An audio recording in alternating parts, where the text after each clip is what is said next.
आज हम प्लांट में जो एसएमएस ड्यूज़र रहता है ना, प्लांट में एसएमएस ड्यूज़र रहता है, उसके बारे में हम जानेंगे कि ये ड्यूज़र इस प्लांट में क्यों क्या काम करता है, किस लिए होता है।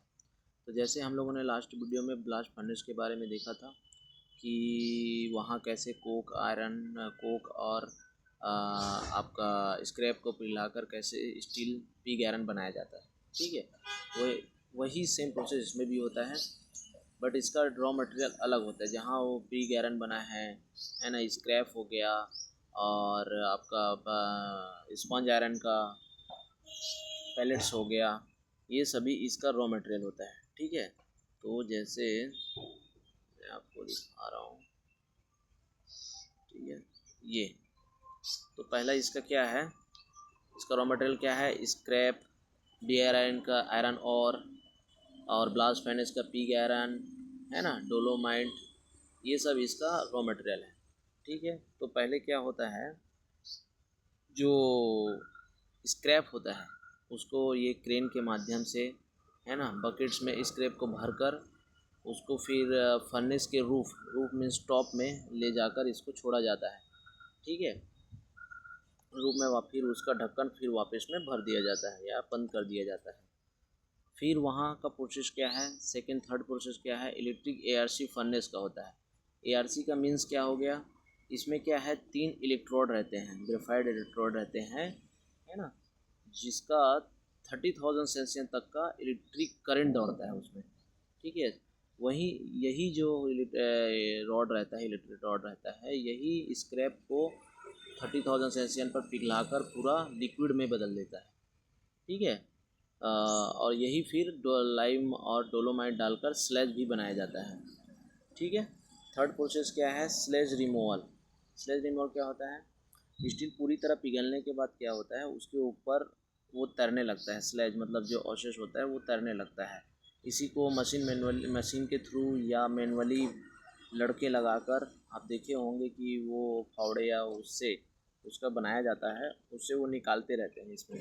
ठीक है, जिससे कि फर्नेस में शुद्ध लिक्विड बचती रहती है।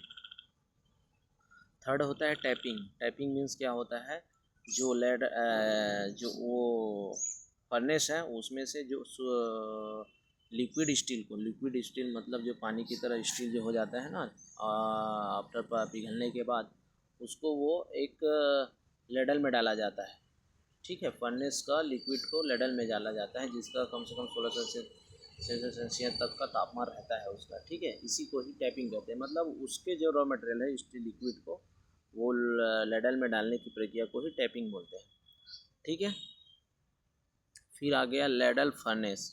यहाँ क्या होता है, यहाँ क्या होता है, वैक्यूम के थ्रू, वैक्यूम नेस्ट है, यहाँ क्या होता है, टेम्परेचर को कंट्रोल किया जाता है, थोड़ा ठंडा किया जाता है, और प्लस का आपका केमिकल का कंपोजिशन भी करते हैं, जैसे कि उसमें कार्बन, मैग्नीशियम, सिलिकॉन, निकल, क्रोमियम आदि को मिक्स किया जाता है।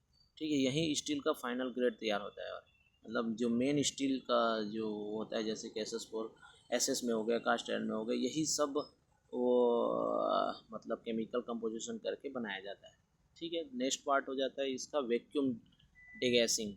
वैक्यूम डिगैसिंग क्या होता है, जैसे हम एक कोको कोला का बॉटल लेते हैं, तो जैसे हम उसको खोलते हैं तो उसकी जो गैस रहती है वो बाहर चली जाती है।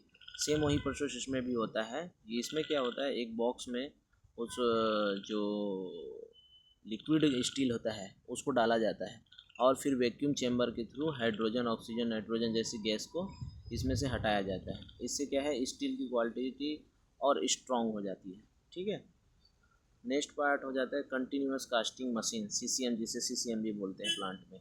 इसका मेन कार्य होता है उसका आकार देना, है ना, और उसको ठंडा करके सॉलिड के रूप में बनाना। सॉलिड मेन सॉलिड जो होता है, लिक्विड से सॉलिड, ये सीसीएम के थ्रू होता है। ठीक है, और फिर ये आपका जैसे उसमें बिलेड, ब्लूम और स्लैब, ये सब जो लोहे का है ना, स्टील का ये जो बनता है, ये मेन यहीं से प्रोसेस इसका होता है। ठीक है, square section, TMT bar, wire rod, heavy section rail, grid structure, flat section, steel plate, coil sheet, automobile body, sheet, building, फिर यही सब रोलिंग मिल में जाकर फिर वो आपका फिनिश्ड आइटम प्रोडक्ट होता है, प्रोडक्शन होता है, ठीक है। उससे पहले, हाँ, उससे पहले जैसे ही ये सीसीएम से निकलता है तो इसका फिर इंस्पेक्शन होता है, क्वालिटी चेक होता है, जैसे केमिकल टेस्ट हो गया, अल्ट्रासोनिक टेस्ट हो गया, है ना, surface inspection, dimension check, weight check, ये सब उसका इंस्पेक्शन होता है, ठीक है। तो यदि कोई पॉइंट छूट गया होगा या समझ नहीं आया होगा तो आप मैसेज करके मुझे बता सकते हैं, हम उसके ऊपर और चर्चा कर सकते हैं, ठीक है। Thank you.